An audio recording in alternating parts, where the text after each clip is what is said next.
Have you ever noticed that the phrase, it's just a quick task, can sometimes become one of the most misleading phrases in the workplace? Absolutely. It starts with a quick favor in the hallway and ends with you staying at the office until 9 p.m. Most people say, sure, no problem, because they want to be seen as a team player. But in reality, you slowly become the default person for every extra task. Today, we're moving beyond textbook English and learning real workplace communication strategies used in professional environments. We'll show you how to use executive diplomacy to protect your time and command respect. Stay until the end for our master shadowing session. We'll practice the exact power phrases that will make your boss think twice before dropping a last-minute task on your plate. Let's dive in. You're at the coffee machine. Your manager, David, walks in and says, Elena, good timing. Can you look over the Henderson file and send me a summary by tomorrow morning? Thanks. Oh, okay, David. I'll try to get to it. Let's pause for a moment. By saying this, you've just accepted a vague task without any formal record. You've given up control of your priorities. I'd be happy to help David. However, to ensure this gets the dedicated attention it deserves, could you drop me a quick email? That way, I can fit it into my current priorities without anything being missed or delayed. Oh, don't worry about the email, Elena. It's just a 5-minute job. I hear you, David. But if you send it over, I can make sure it's officially on my radar and tracked correctly. I want to make sure the quality is 100% for you. Why does this work? You aren't saying, I'm busy. You are saying, I care about quality. This is a huge psychological shift. When you move the request from a social space, the hallway, to a formal workflow, email, you force the manager to realize that their 5-minute task actually has a cost. If it's not worth an email to them, it's not worth your evening. Your power phrase is, to ensure this gets the dedicated attention it deserves, please send me a quick brief via email.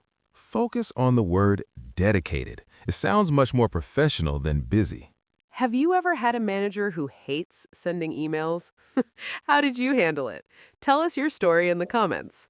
Hallway requests are just the beginning. But what do you do when you're in a formal meeting and your name is defaulted for every difficult task? That's the default assignee pattern, and we're solving it next. Picture this. You are in a department meeting. A complex, time-consuming task is mentioned. Everyone stays silent. Then they all look at you. Because you're the best at it. They simply assume it's yours. Okay, I guess I can take that on as well. Let's pause here for a second. By accepting this without a word, you aren't being a star player. You are setting a precedent that your time is unlimited. Let's try the shared ownership approach. I'm happy to provide the strategic direction for this, as I have the most experience with the Henderson file. However, considering my current roadmap, I don't have the bandwidth to manage the execution alone. But Elena, you're the only one who knows the system inside out. I agree, and that's why I want to ensure the knowledge is shared. If we can delegate the data entry to David and the formatting to Sarah, I can supervise the final output. This way, we build team capacity and ensure the project stays on track without workflow delays. This is a powerful shift in approach. Instead of refusing, I offered strategic supervision.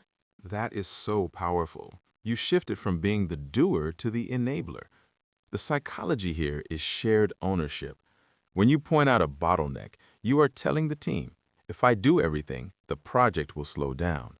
You are protecting the project, not just your lunch break.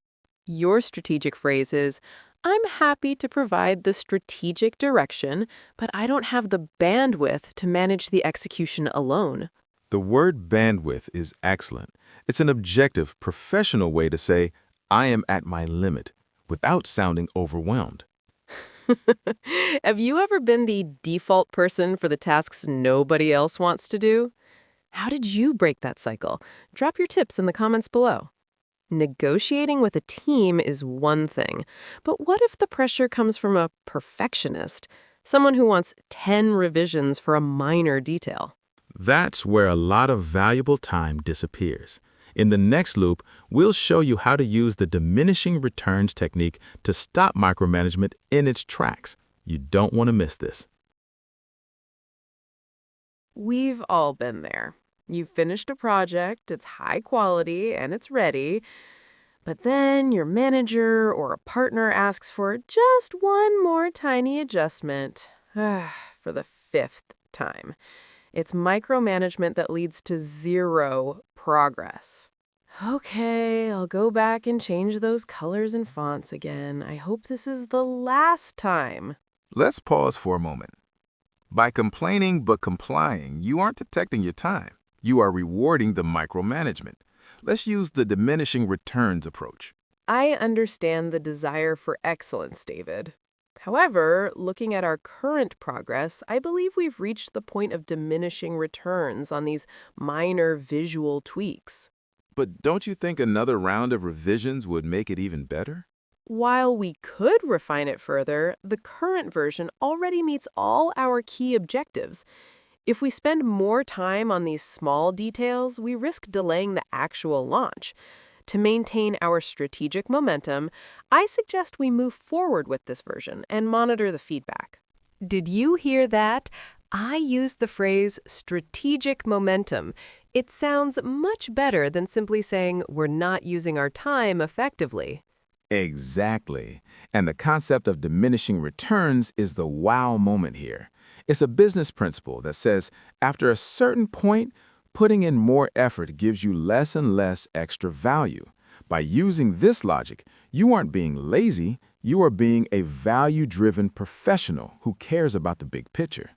Your strategic phrase is, I believe we've reached the point of diminishing returns on these minor tweaks, and it's time to maintain our strategic momentum. Focus on strategic momentum. It implies that over-perfecting something is actually a threat to the project's success. Are you a perfectionist or do you work for one? How do you decide when a task is good enough to ship? Let's talk about it in the comments. Managing a perfectionist boss is hard, but what about a helpful colleague? You know the one. They ask you to take a quick look at their work, but suddenly you're doing their entire job for them. That is the helpful handoff, and in the next loop, we will show you how to use consultative support to stay helpful without being over-relied upon. Stay tuned.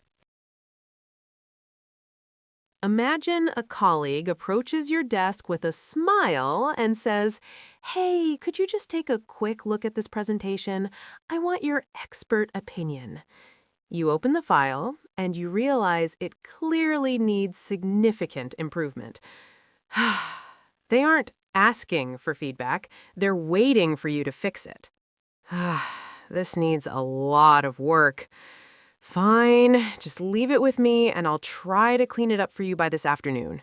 Let's pause for a moment. You've just fallen into the workload trap.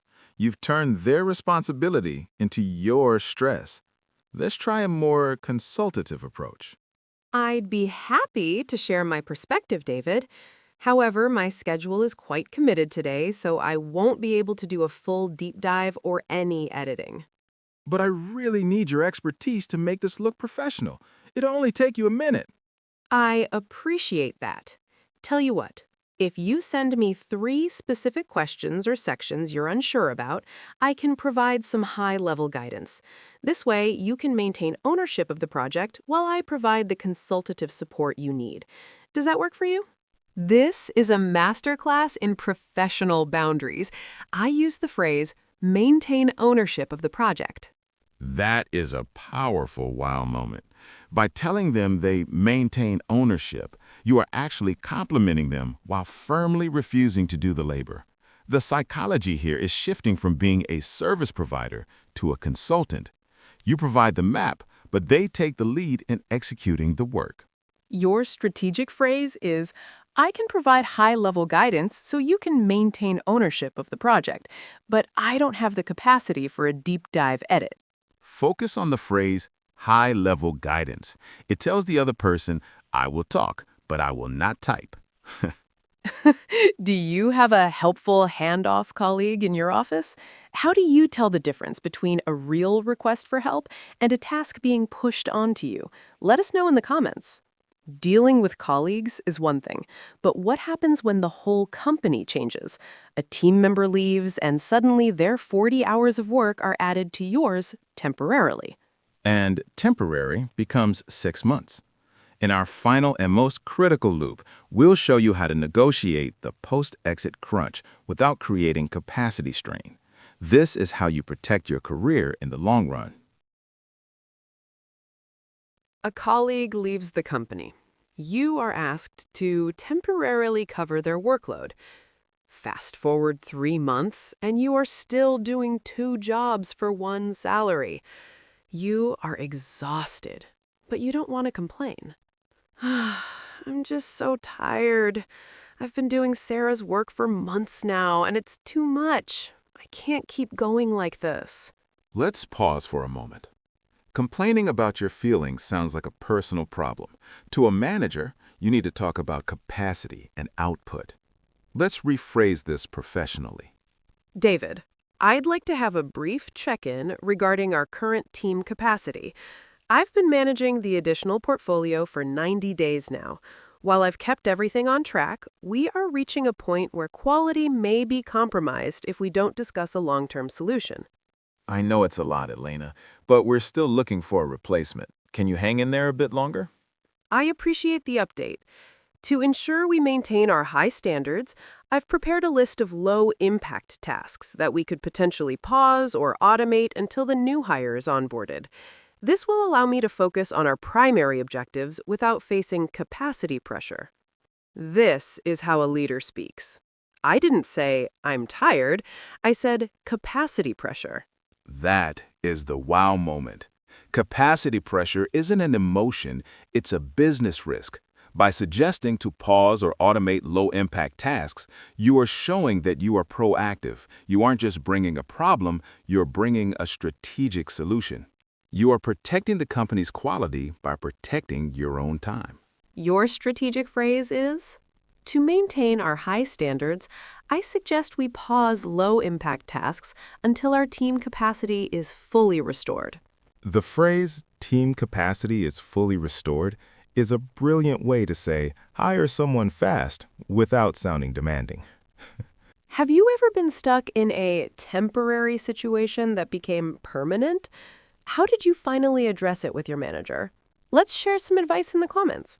We have covered 5 powerful scenarios today. You now have the mindset of a strategic professional. But knowing is not enough. You need to speak it. Up next is our master shadowing session. We are going to practice every power phrase from this video together.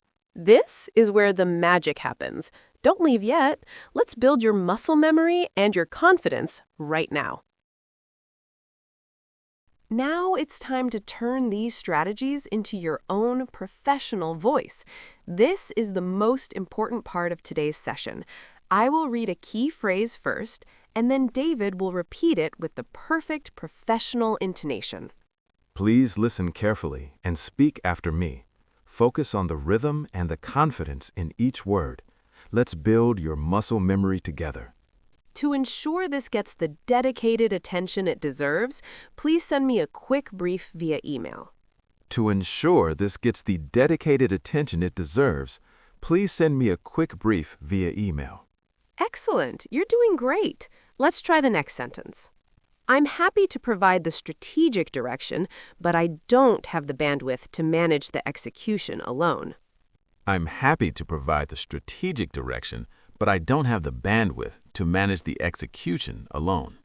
Fantastic. Keep that energy going. Here is the third one.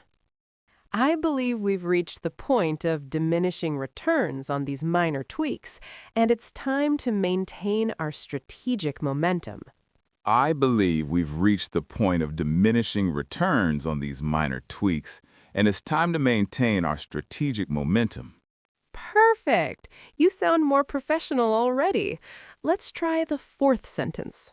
I can provide high-level guidance so you can maintain ownership of the project, but I don't have the capacity for a deep dive edit.